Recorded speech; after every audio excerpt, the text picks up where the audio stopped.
Welcome back. Big Dave, what's going on? 2020. Haven't had you on, for a while. I know, despite me asking, repeating. Plaguing. Mate, I told you, 2 a.m. You can't be knocking around at 2 a.m. asking to do podcasts. At least one of us is serious about the leaving cert. Yeah, I know.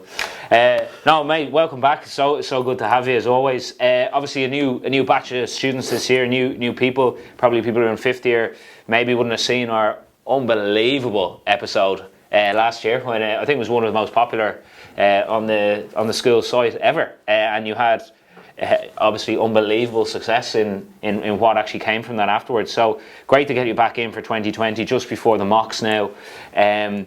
So how you been? Good? Great, yeah, really good.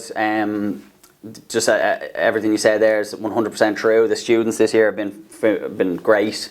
It's nice we had Christmas courses on this year, so it was actually nice to get to know a couple of other students from other schools, potentially that you might not have seen throughout the year as well, and they did really, really well. It's a tough out week, but they hopefully took a lot away from it. And so it's going really, really well. The podcast last time was, as you said, happened to be very successful, which is brilliant. We managed to get the poets right, get a couple of right questions about the comparative and our single text Macbeth as it was then. So no, really positive, and we're feeling good about this year. Like, we managed to get the course covered a number of months ago, so we're kind of just flat out with revising at the minute, and flat out, as you were asking there, about preparing for the mocks and just really just ticking some boxes that need to be ticked at this stage now, and just realising what can you do for a lot of us out there in terms of our schools. It's probably about 2 weeks to go. What can you do in a very finite amount of time? So that's where we're at. Fantastic. And how are you? Me personally, I'm great. Yeah, I'm really good. Yeah. So smashing as usual. Yeah, absolutely. Yeah. So, my hero. Okay, so now, Gav, obviously we have you in to talk a little bit about English, and just for anybody who didn't hear the podcast last time, or who isn't in one of your classes or anything, can you just explain to me? You don't have to go into massive detail how your English grade breaks down. Sure, yeah. So effectively, we're looking at two papers, and two very different papers. So first paper is over 2.5 hours, so it's 2 hours 50 minutes, and then paper 2 is 3 hours and 20 minutes. So really, really big undertakings for a lot of us that have come from the new junior cert.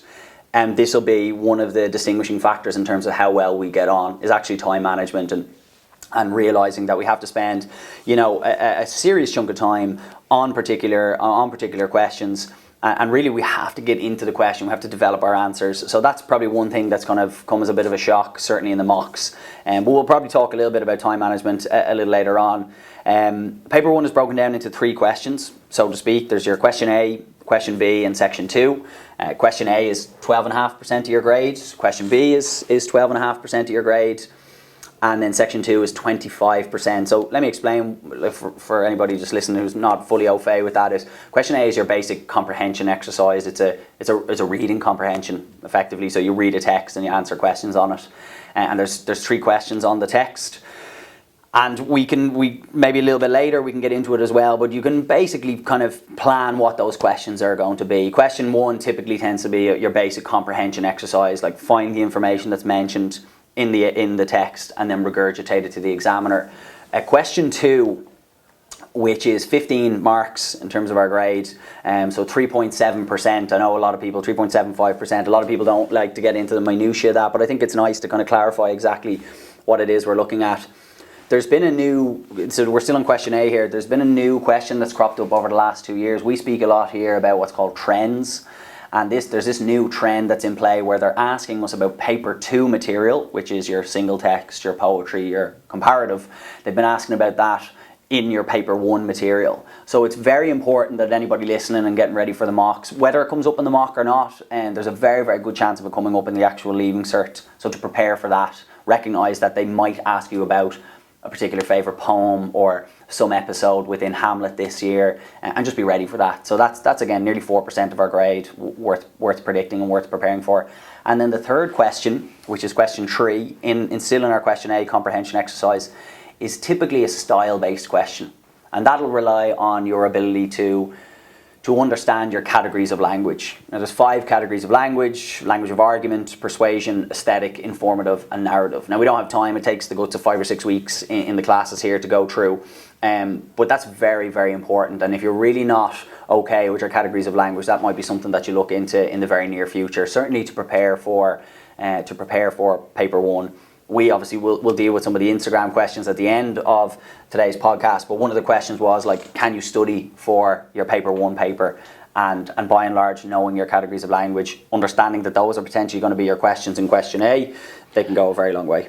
How do you know these secret Instagram questions that I'm going to ask you that are, you know, blind here before this? I'm assuming. Obviously, look, we know my track record. We're predicting things. I'm just predicting that might come up. Could I just ask a quick question here? So with the section A here with 12.5%, the question 1 says the comprehension. Did they for this question 2, when it can ask paper 2 stuff for the 3.75%?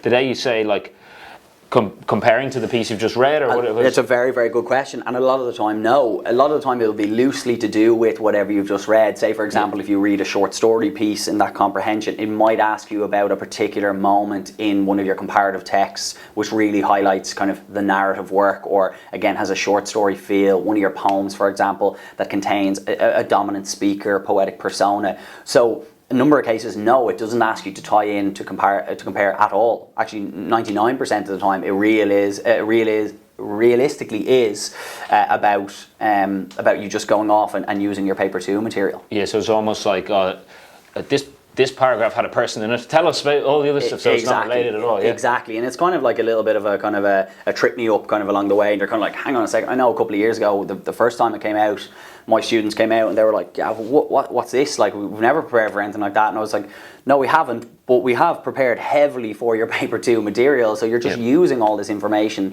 that you know really, really well, and you're just giving it to them in a different paper. That's all it is. So, but that's by and large question A, and 12.5%. There is a lot you can do, as I said, preparing for the particular questions that are going to come up, and also really establishing your categories of language. So question B effectively is arguably one of the easier questions on the actual paper, and effectively all you're looking to do is complete a task. All right, that you'll be given a set purpose, and it's about you completing that purpose. Typically the question B will ask you to write an article for school website. This is when I was talking briefly there a few moments ago about trends, about online trend is something that exists in question B, and is very much about, do you know how to write a blog? Do you know how to write an article for a school website? Do you know that type of vernacular, you know, like blog posts, subscribers, online viewerships, clickbait? Do you know that type of language? They'll also ask you to write letters, diary entries, speeches, things of that nature. With students, as I said, there should realistically be getting a good chunk of that 12.5%. You have 30 to 35 minutes to take on that section. So it's a huge amount of time as well. Effectively, you're only trying to write 2 A4 pages. You know, on the longer side of things at the Leaving Cert level, it shouldn't be taking you more than 12 minutes to write an A4 page, realistically, because you don't have time. All right, so that's our question B. Again, it'll fall back on your categories of language. Again, it'll fall back on style, and do you understand the specific purpose of the task? Final aspects. Oh yeah, so the last one, section 2. So that's question A and question B. So that's effectively 25% of our entire grade just covered there. One section is the heaviest weighted section in your entire Leaving Cert, so it's very, very important, and it's important that you get this right in the day. Is your section 2, is your essay writing. Okay, and it's very easy for me to sit here, having done the Leaving Cert a number of years ago, 2 years ago, but it's very easy for me to say that, make sure that you get this right. But like, how we ultimately get this right is you play to your strengths. Okay, you pick a category of language that you're very, very good at. If David, was to sit the Leaving Cert in June, I would be gravitating towards the P in our pain, our argument, persuasion, aesthetic, information, and narrative. I would be going towards persuasive language. I'd be looking for speeches, I'd be looking for debates, because that's the style that suits me. I know that I can be persuasive, I know that I can write in that fashion. I can use your rule of 3, I can use superlatives, I can use kind of anecdotes, I can use all those technical aspects. If you're really good at writing short stories, well then you gravitate towards the short story. If you're really good at writing aesthetically, poetry-wise, well then you gravitate towards the descriptive essay. The point is that there's 7 options in section 2. You should not be going in and just on a whim taking on whatever short story option you see there and go, yeah, you know what, I fancy myself as a bit of a J.K. Rowling. I can just dive into that straight away And the chances are you can't. Like, even if you did ask, like, the most accomplished author, you know, in 70 minutes, I want you to write a really clear story that has an excellent plot line, which goes from exposition, conflict, to climax, to resolution, you know, coming up with really strong characterization, how they implement, or how they're impacted upon by their setting, how that in turn impacts upon the plot and ultimately reveals the theme. That's very, very difficult to do in 70 minutes.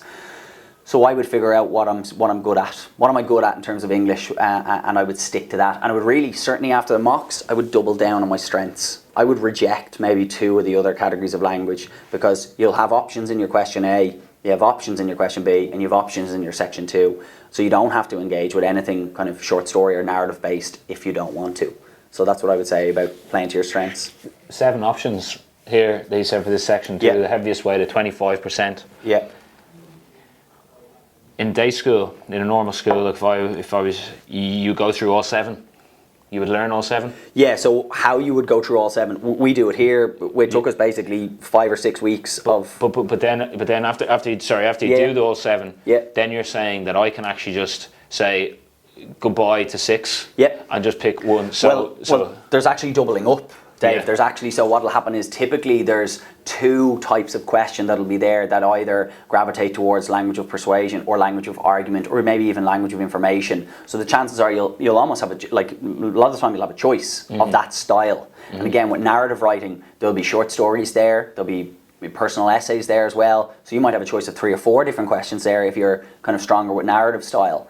So you have options. So the way that we teach it here is you get a really good base in these categories of language. You understand the stylistic attributes that make up each individual category of language, and then you realize, well, what comes naturally for me? How do I go about writing my essays? Do I find it easy to get 5 or 6 pages down on a persuasive task? Well, then if so, that's probably the style for you. So say if I was sitting it now, I pick 3 categories of language, my favorite 3, my best 3, and then I would say, okay, where do I like to slot them into in terms of the options there? And I could pick absolutely perfect. Absolutely, yeah. Great. So as I said there might be a speech, there might be a debate, there might be an article there, you know, giving your personal opinion, anything along those lines. You're looking for persuasive language. Persuasive, just to clarify the difference between persuasive language and argumentative language, because a lot of people watching today might not know the difference. Again, as I said, it takes weeks to go through here. It's actually something we focused on heavily here, where just in my personal experience, it's not actually looked at as in detail in other day schools,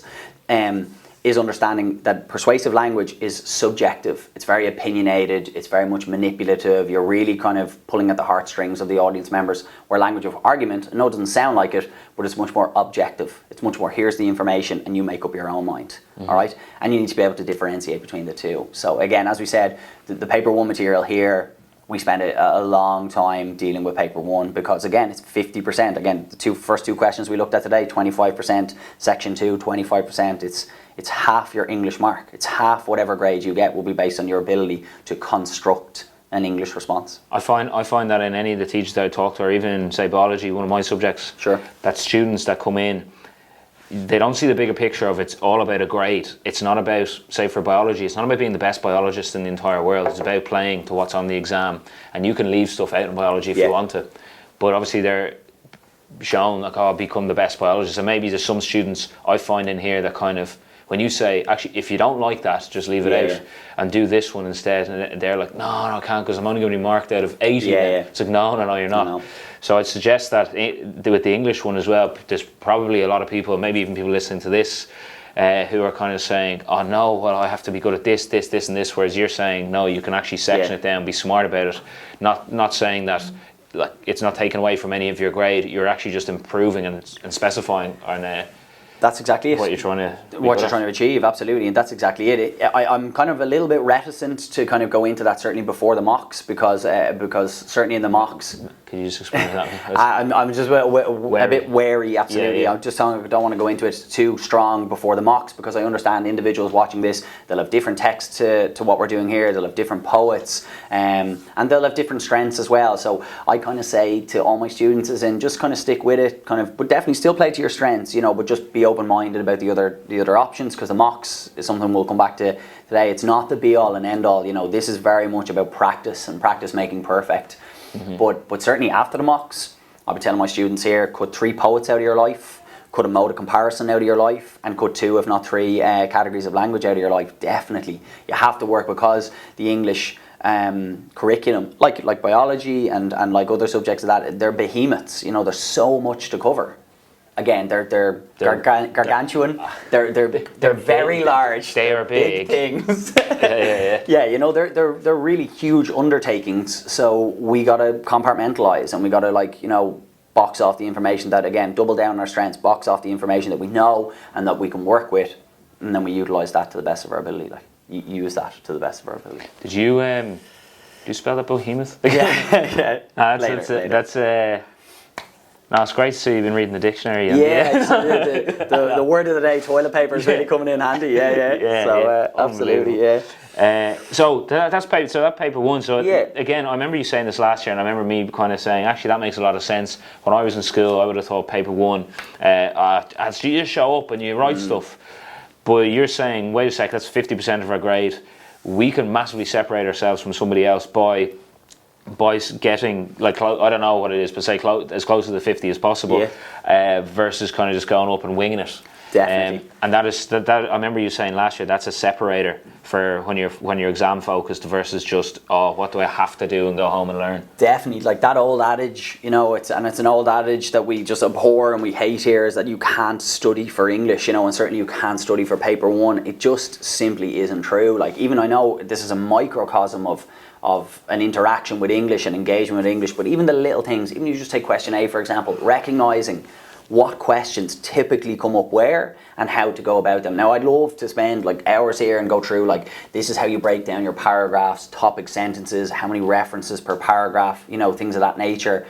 And maybe at a later stage, maybe certainly before the actual exam, we can go into the fine minutiae. It might be a hard watch. Whereas here it's just recognizing what particular questions are going to come up. Recognizing in question B, I'm given a specific task here. Functional writing, for those of us who remember in our junior cert, the functional writing task. Again, for the new junior cert, it might be a bit beyond us. But if something has a function, it is a purpose, there's a task to it. And you do that specifically, you use the vernacular, you use the vocab that's applicable for that area, you'll do very well. In the same way with section 2, just simply play to your strengths. And again, that is 50% there. There's little tweaks, there's little formulas that we try and implement here that should dramatically improve that grade. On to the good stuff. On to the good stuff in terms of paper 2, yeah. Paper 2. Paper 2. Is there a big difference in what people get in paper 1 and paper 2, do you know? Off the top of my head, no, but what I would say is, though, on that, is that people are terribly prepared for paper 2. As in, they tend to be, that's a bit of a misnomer there. They tend to be very prepared for paper 2. And so in theory, then you'd like to think that they're doing a little bit better in paper 2, and that it is paper 1 that lets them down. So, what with paper 2? Look, this is. I just remember this being the poets, the play, and the comparative is the big one that I remember we were talking about last year. Could you let us know what's actually on the paper? Yeah, definitely. I suppose just in terms of answering that question that you were asking a second ago, in terms of what is the main difference. Main difference is time. There's an extra 30 minutes in this task as well. So our first paper 1, is 2 hours and 50 minutes. And then the second paper is 3 hours and 20 minutes. So it's a huge undertaking as well. And again, you got to have your wits about you, and you got to make sure that you dissect this paper. The one thing that people should be doing in the mocks is being very conscious of time management. Really, like, being absolute surgeons when it comes to time, okay? Because you have 200 minutes to take on this, 3 hours and 20 minutes.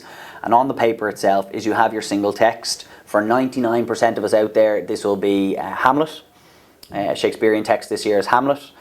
We also have the comparative, which is the second heaviest weighting, or second heaviest weighted question on your paper, second only to the essay, which we've spoken about. That's 17.5%, which is 70 marks. You have your studied poetry, which is 50 marks, and you'll have your unseen poetry, which is 5% of your grade, 20 marks. But nonetheless, in the same way the question B we spoke about a few moments ago being kind of one of the easier questions on the paper, ironically enough, it's one area that people hate and they dread. Ironically enough, the unseen poetry, it's actually very, very easy to get points within that as well. But that's our paper breakdown. kind of a rule of thumb, a loose rule of thumb, because we can't really get into a massive amount of timing, but a loose rule of thumb for your timing and your timing breakdown for your paper 2 is minutes equate to marks. So 60 minutes for your single text Shakespeare, you have about 60 minutes to take that on, 70 minutes for your 70 mark comparative, etc., etc. How much is studied poetry again? 50 marks. 50 marks, okay. So 12.5%. And this is something that, again, it's ironic, you know, all the questions you get asked. I'm even getting asked them today in the day school classes, and what are your poetry predictions? What are your poetry predictions? And again, I don't want to kind of colour anybody's opinion, so we might look at predictions maybe at the end of this podcast, or certainly in another podcast a little bit later. But like, it's just over 10% of your grade. So, and the amount of work, you know, when we say that other day schools aren't focusing on paper 1, what they're focusing on is poetry. And they're spending an undue amount of time on poetry because it's 12.5%. It's a little over 10%. Yeah. And it takes a huge amount of attention, which is, like, we obviously go through poetry, we go through it in detail, but not to the detriment of other sections. Yeah, yeah. Like, it's the same as some of the other sections we talked about in paper 1 there. It's the same as your question A, it's the same as your question B. Like, and some people haven't got an ability to read a comprehension and answer questions on it because they've been spending 60-70% of the 2-year cycle on poetry. Yeah. Yeah, the single text questions. We'll start off with that. What did they ask that? Again, I assume, now I'm just guessing, and remember from last year they were going to bring in those categories of language that we talked about earlier. Absolutely. But what sort of questions did they ask? What would they ask on that? Well, something that we teach here, and it's you can call it a prediction if you like. It's certainly kind of marginalising the areas of focus that students need to undertake when they're looking at Hamlet. There are only 4 potential questions that you can get asked in your Hamlet question, in your single text question. They're typically character questions, relationship questions, style-based questions, and then also theme-based questions. Now, to simplify it even further, you have a choice on the day, and you'll have a choice between 2 questions. And typically, they ask 1 question from either character or relationship, and they ask 1 question then from style or theme. You very rarely get a character question and the choice then is a relationship question, because they're too similar. So hopefully that kind of marginalises kind of what we're looking at with regards to Hamlet at the minute, and what we're looking at with our single text, or King Lear initially. If there's any kind of the 5th years watching this, that you recognise those are the 4 areas that you focus on. And going along the lines of kind of cutting things out of our life, compartmentalising, working smarter, not harder, chances are you could get rid of one of them completely. Like, if you don't want to focus on themes and the thematic angles that exist within the text, you don't necessarily have to. Now, I would argue that themes are intrinsic and very much part of the rest of the other questions. So by looking at some of the other aspects, you're invariably going to include some elements of your thematic response anyway. But having said that, again, if you wanted to cut one of them out, you could. It's gone. Forget about it. Yeah. Gone. But I know what you mean. That it's including the other ones. And like. Fantastic, and that's great that you're saying that. Okay, they're quite similar, so it's going to be one to do. So basically, if you can almost cover yourself pretty well there. And just I won't get into it too much, but in terms of predictions, a proper relationship question hasn't come up in a number of years for Hamlet. So if I was a betting man, I'd probably be looking at relationships. The last thing that came up that was kind of similar to this was characters of Horatio and Laertes. For those of us studying Hamlet, we'll know exactly who they are. But in no way were they connected. In no way. It was actually a beautiful question, because you took on 50% of the essay was on one character and 50% was on the other. In no way did you have to link the 2. So there hasn't been a proper relationship question to come up in a number of years. So again, if I was to look at, revising Hamlet at the minute, I would give a lot of attention to the character of Hamlet himself and his relationship with Claudius, and potentially Laertes as well, that you bring in Laertes to that also. And that's, again, for those of us looking at Hamlet. Perfect. And you said obviously it's 99% of people with that. And then say right from that now. Yep. This is potentially an ignorant question. This comparative. I know we're comparing the different things that we've studied. Before we actually get into the comparative, does Hamlet come into that? No. Okay. Now, for some of us, there's a little bit of an asterisk on that. For some of us, we might be looking at Hamlet as part of our comparative, and you might be looking at a different single text.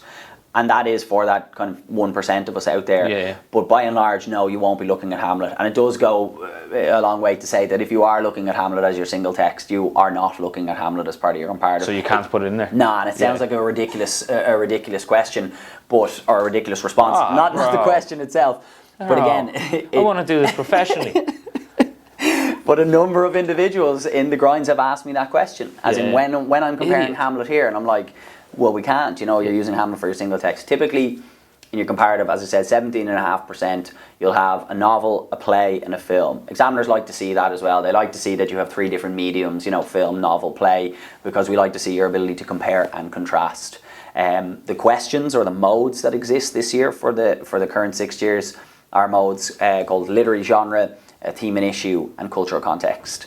And we've been looking at theme and issue and cultural context because literary genre came up in 2019. So we've been looking at those 2 modes predominantly.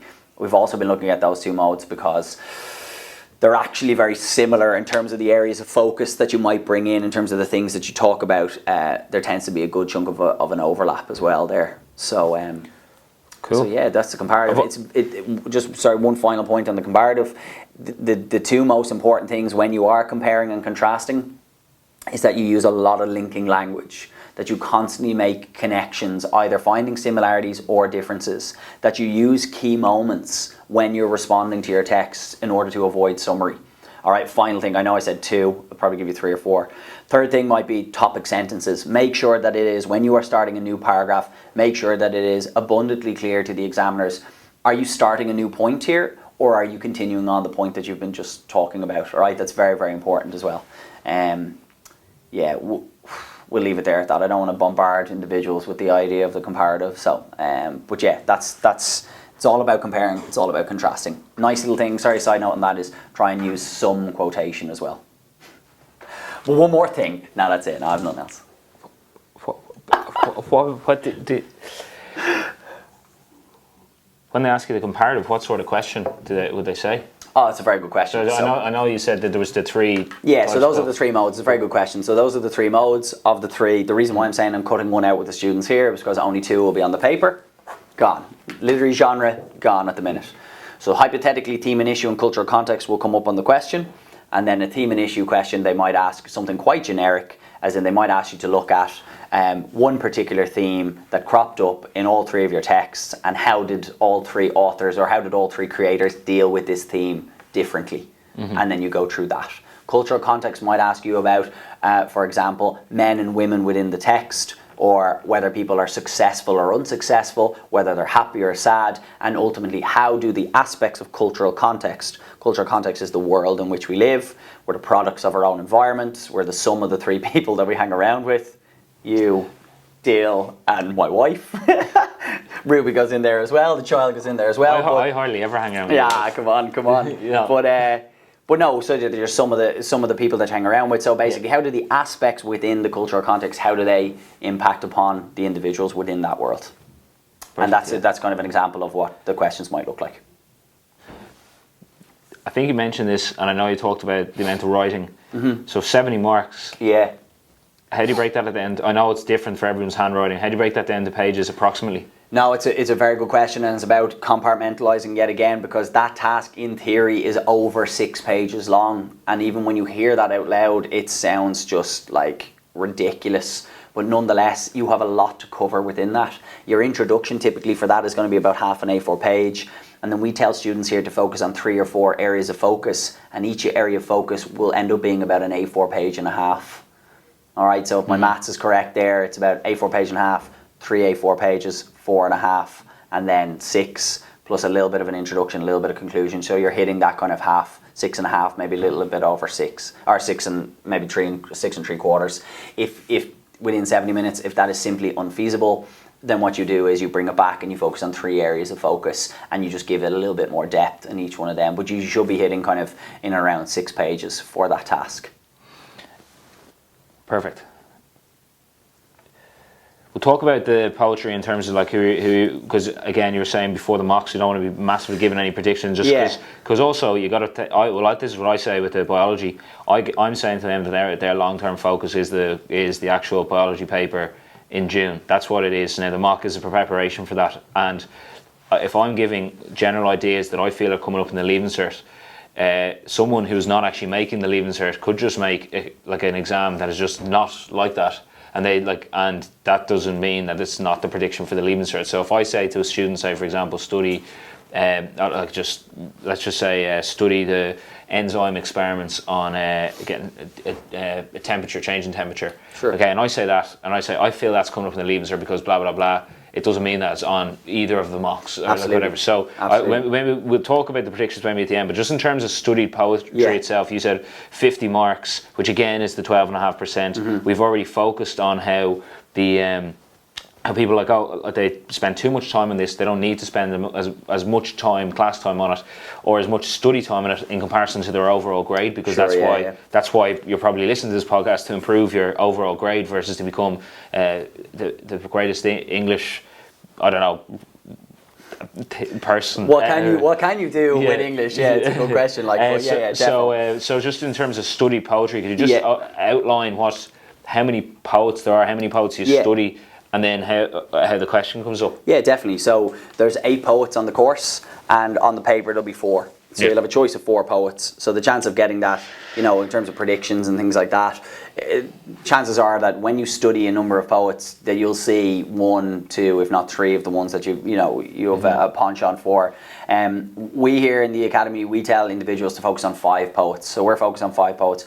We might look at a 6th one a little bit after the mocks, just to give ourselves, cover that fine little base, but in reality it's probably not needed. So I will always tell my students, I'm telling the grind school students as well, I will never tell them to look at any less than 5, because I don't know, like, you could have an absolute mare of a year predicting it, and then the other 4 come up. Like, if I've told individuals to look at 4, now realistically it will never happen, but you have to have 5 so that you're guaranteed to see 1 on the paper. All right, but that's why I was saying, certainly after the mocks, cut 3 out of your life. Like, literally I wouldn't even look at them again. I would ask, either if you're in with me, you ask for the predictions, the 5 that you should look at, and the 3 you should disregard. You ask your day school teacher the very same thing, because you don't have time. English is a microcosm of your entire Leaving Cert. Poetry is then an even smaller part. I don't know what a smaller thing than a microcosm is of that actual undertaking.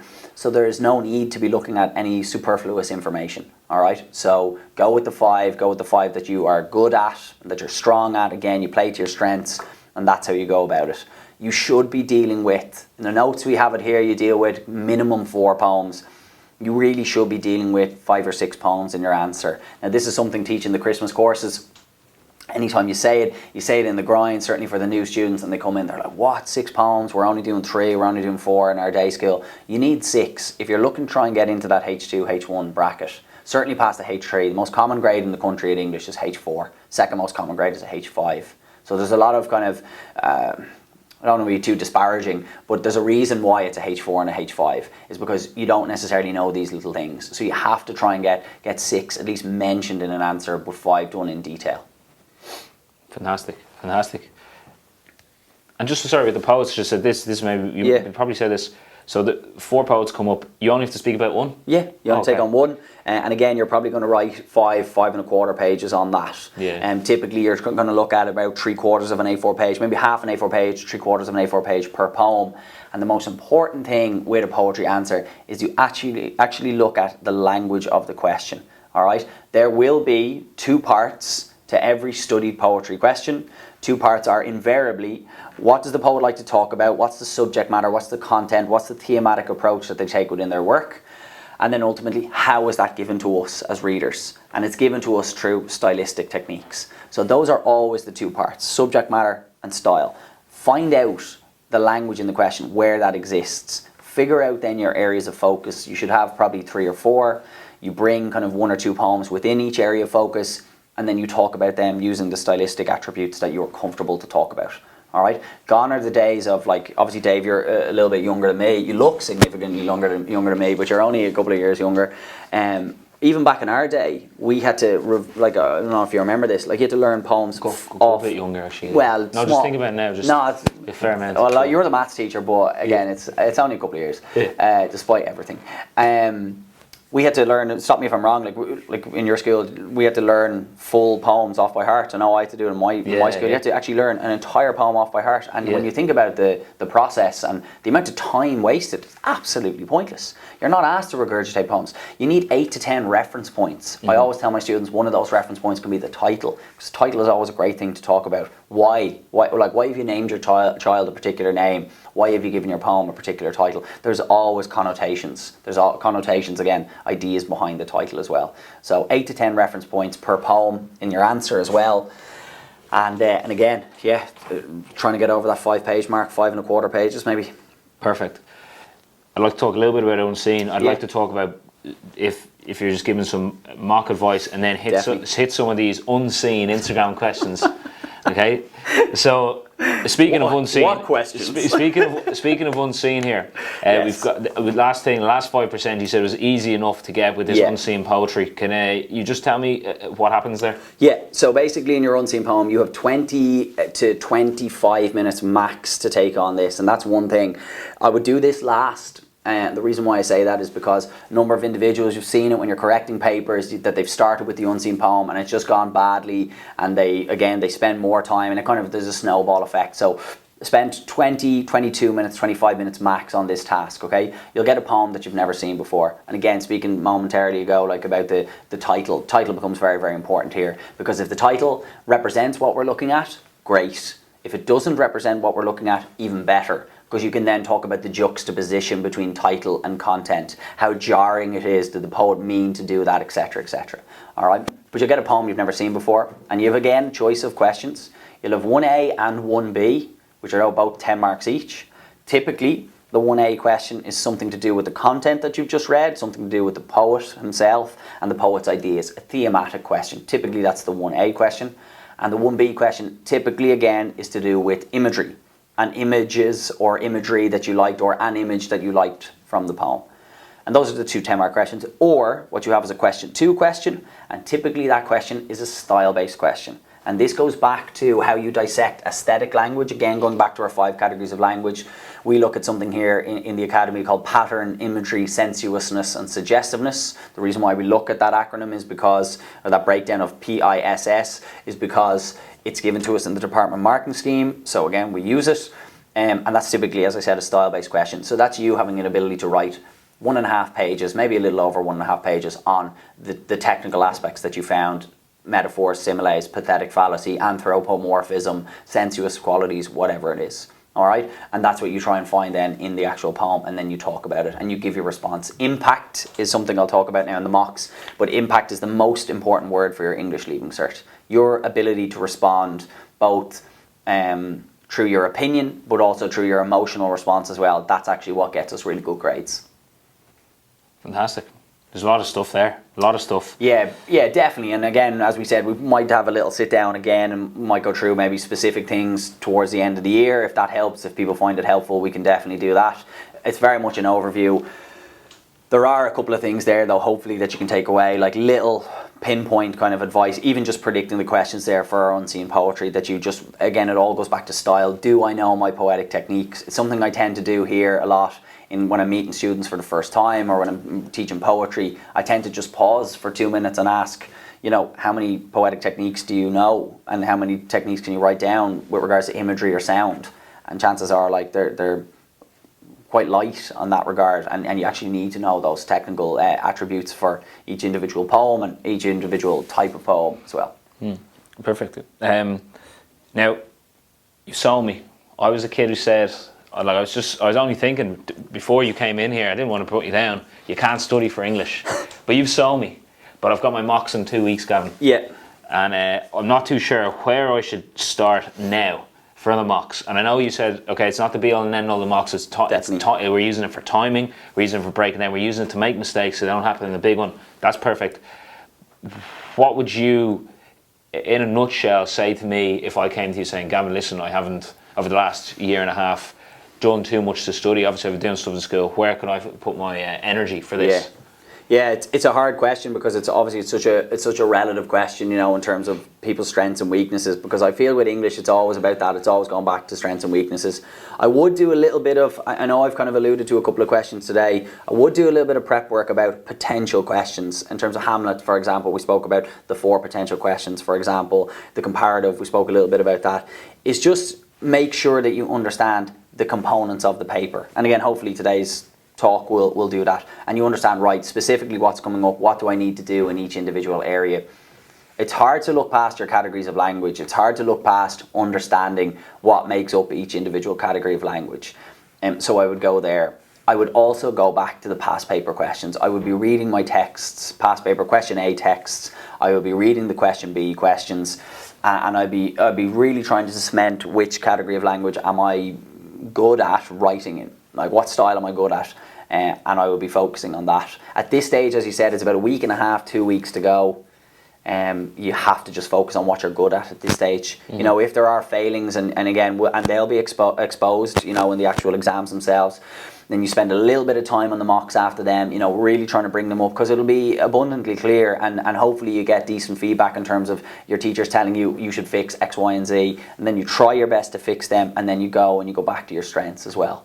So I would say at this stage, really work on our categories of language, look back over past questions, and start trying to figure out the components of the text. And then again, have, in the same way that I would have all my students, make sure that to a minute you have your time management mapped out.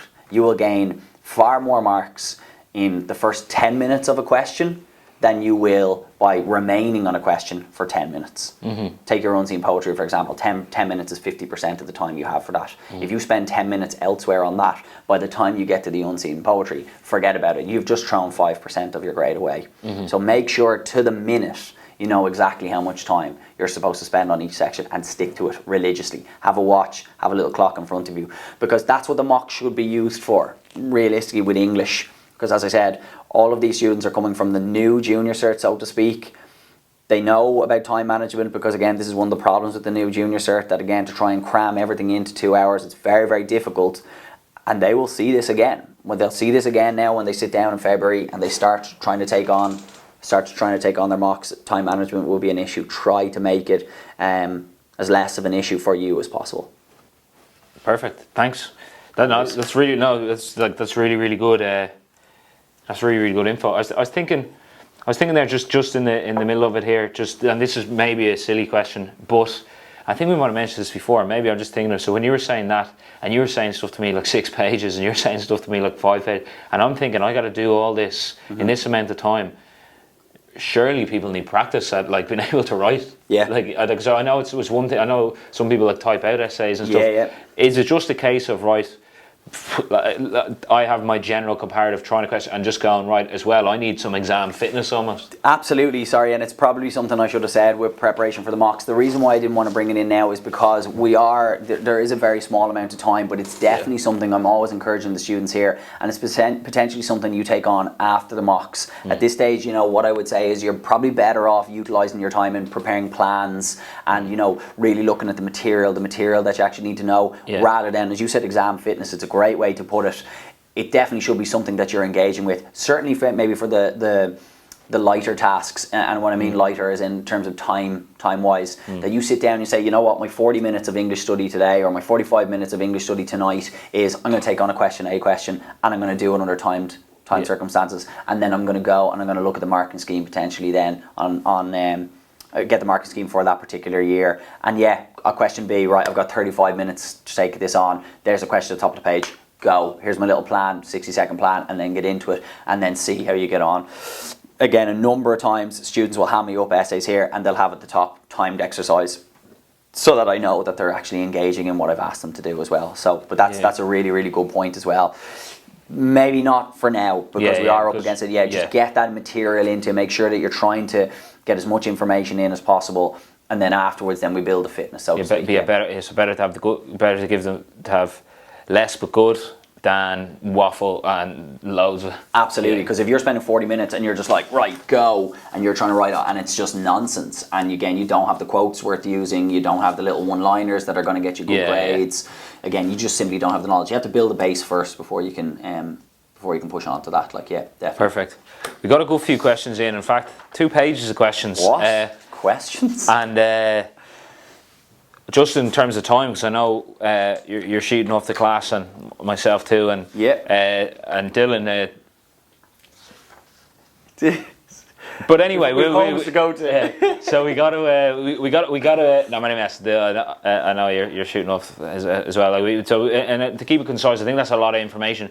But let's just go with a couple of these questions here. So, first of all, if we'll start with poetry, even though you've covered extensively some stuff in poetry. Sure. Yeah. And again, if you can summarise this, like say in. Like we will come back and we will look at all this stuff again. Yeah. But there's a question from Ronan. Hopefully not Murdoch. Murdoch. Okay. Hopefully not Murdoch. How to write a strong introduction and conclusion? Yeah, it's a very, very good question, and it's very important also. Basically, what you want to try and do is you want to try and avoid going down the same route of the poet I studied this year was X. I really enjoyed this poet. That's what you want to try and avoid, or you want to try and avoid simply regurgitating the language of the question. Durkin question 2016, Paul Durkin uses a narrative approach to discuss a variety of issues that hold great emotional honesty. You want to avoid saying that the poet I studied this year was Paul Durkin. He discusses a variety of issues that have great emotional honesty. It's not good enough. Like, what you want to try and do is include a little bit of a hook and maybe something unique. I had an individual a couple of years ago. She wrote a phenomenal essay about a different female poet that was on the course last year, and she said that this poet once said of herself that I am myself, that is not enough. So often when we engage with her poetry, we see a speaker who's plagued by insecurity. Like, immediately from an examiner's point of view, I'm like, wow, that's different, you know, it's unique, you've mentioned the poet, I know who you're talking about, and then you bring in the language of the question. So I suppose the overarching comment will be, try and start it off with a little bit of uniqueness. That can be a quote, it can be a dynamic statement. Bring in your thesis. And a lot of people kind of overhype the concept of what is a thesis. Thesis is simply you answering the question, but it's showing the examiner, this is what I intend to prove in my essay. All right, and it's bringing in the persuasive language again that we spoke about. There's a technique that I love, which is called the rule of 3. And the rule of 3 is mentioning 3 things in quick succession. It's a really great technique to use for poetry because you can map out the 3 areas of focus you intend to talk about. All right, so you could bring that in as well. Engagement and impact within there. And then a mini conclusion, just box off that introduction to the best of your ability. Your conclusion should be no longer than 8 to 10 lines long. All right, and effectively all you're doing in your conclusion, what you want to avoid saying is, as I previously mentioned, or as I've discussed today. That's not what we want to go with. You go back to the rule of 3, fine, but you definitely go back to your thesis. And if you can, in any way, shape or form, bring in some elements of your hook that you've proven effectively, this like new and kind of exciting statement that you've said, and the fact that you've proven your thesis as well. But 8 to 10 lines long should be your conclusion. Fantastic. There was a question from Louisa who said how many possible questions, but we already spoke about that. You told us the 4 types. We gone with one of them, and we said a relationship, obviously, for this year. Relationships definitely is there. Ironically enough, I think one of the questions we were trying to cut out was the theme question. I think if I was to predict 2, I would say with relationships, and I would go with theme as well. So do you have Tipex? I'll sort that out later. But I would go with potentially those. They're potential questions again, but that whole thing about the fact that there's 4 real areas of focus to look at that. Perfect. Karen says how to make concise points relating to the question rather than going off on a tangent. It's an excellent it's an excellent question. And again, I would go back to something that I've mentioned kind of in today's podcast as well. Make sure that you are very conscious of the language of the question, the specific wording of the question, and you use those specific words, and you use them at opportune moments as well, really obvious moments, so that the examiner can clearly see that you're going back to the question. Use synonyms of those words as well. A synonym, again, being a word that means the exact same thing. Use synonyms of the language of the question as well. It's a really nice way to show off your vocab. A side note, Dave, just for individuals watching, vocabulary and your vocab choice is 30% of every question that you engage in. So your actual vocab selection, your word choice becomes very, very important. So that would be one way, and then the second way then is key moments within your text. Focus on specific moments that happen in the text, but the relevance of those moments. Like, don't just randomly talk about stuff that happens in your play or your film or whatever it is, or even in Hamlet, your single text. Anything you mention, make sure that there's a relevance to it. Perfect. The there's actually loads of these questions you've answered from your. Check my vocabulary here. Your thorough, comprehensive. I don't want to say explanation. Do you have a overview, I suppose. Overreaching spoof might be one way to put it. Yeah. Okay. So loads of them you've actually answered. So I don't want to just call out ones, but you said there about vocabulary being 30%. There's a question from, now I'm sorry if I'm mispronouncing this, Disha, who says, do you have any advice for improving vocabulary? Again, something that I mentioned as well a little bit. Like if that individual was in fifth year, something that I might mention would be to read and just engage in different types of different styles of language. At this stage, it's too late for that. Now again, if you enjoy reading, continue reading. I'm not saying that. If you hate reading, you don't even pick up a tabloid newspaper, well then that's not for you.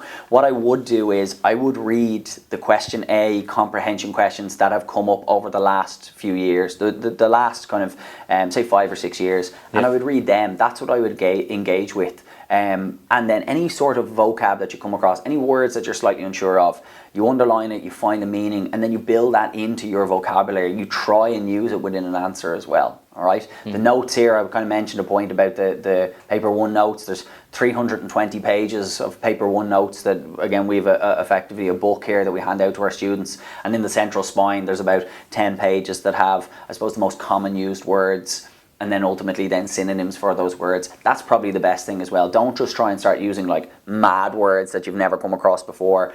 Just look at the words that you overuse and then try and sort out solutions to those words. That's what I would go with. Fantastic. So the other questions we've answered. So we'll finish on this one from Brian. Yeah. And if you let me answer this, if that's okay. That's fine, yeah. Brian said, can you study for paper 1? Yes. And we've obviously gone through that and we said how important that was. Absolutely. But Gavin, we're gonna have to leave it there. We definitely would love to have you back in to go through some of the stuff in more detail, because I'm always fascinated by the actual terror part of the plan that you guys have in the Academy for English, and how you systematically go through it. I think it's absolutely fascinating, and as a lad who loves plans and organisation like that, I really, really enjoy it. So thanks again, mate. No worries. Yeah, thanks for having me. Yeah. I hope people find it useful. 100%.